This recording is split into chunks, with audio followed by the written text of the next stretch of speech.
All right, so just a quick update. Tony Too Tough back. Here's the deal. I didn't have a microphone, and I did all the whole time. You know, I had a boomer moment. So, anyways, I'm back. And what I did this week, right? So, actually, about 10 days ago, I had set up my entire setup that included my the tarp on the ground, right? I set up my tent, and then I set up my tarp. I set up my DD hammock over top of that, in between over here. So it all set up right over here.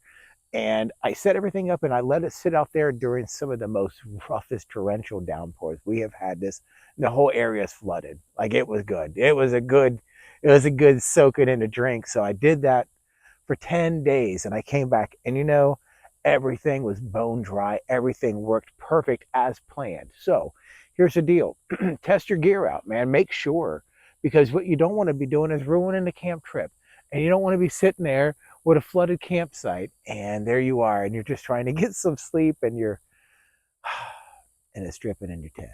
Don't let it drip in your tent. Set your stuff up. Set yourself up for success. That's it. You want to have a successful trip. You want to have a successful time. You want to enjoy yourself. Rain happens. That's just a part of it. Rain is just a consequence of being outside, but it generally stops and it doesn't. If you prepare for it properly, then so be it.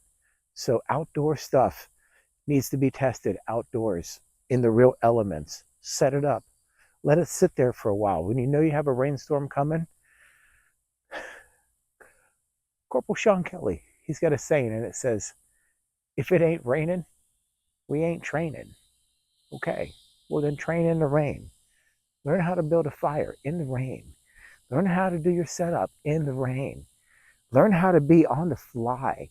Get your gear ready. Have yourself a setup so where, okay, I'm hiking. Okay, it's starting to rain. Where is it? Is my stuff easy to access? Can I grab my poncho, right? And how does my poncho fit over top of my gear? Have I ever done it before? You know what? If it's not going to rain, go stand on a sprinkler. Go sit. I know that sounds so weird. Anyways, I love walking barefoot. I do. And it's awesome. You get to feel the earth. And I just mowed the yard. So look at that. Doesn't that look good? That looks awesome. Anyways, well, thanks for listening. Before it gets really loud with the AC over here, I'm Tony Too Tough. You don't have to go too far. Just go in the woods. Test your gear out. Get your dirt on. Go on now. I get it.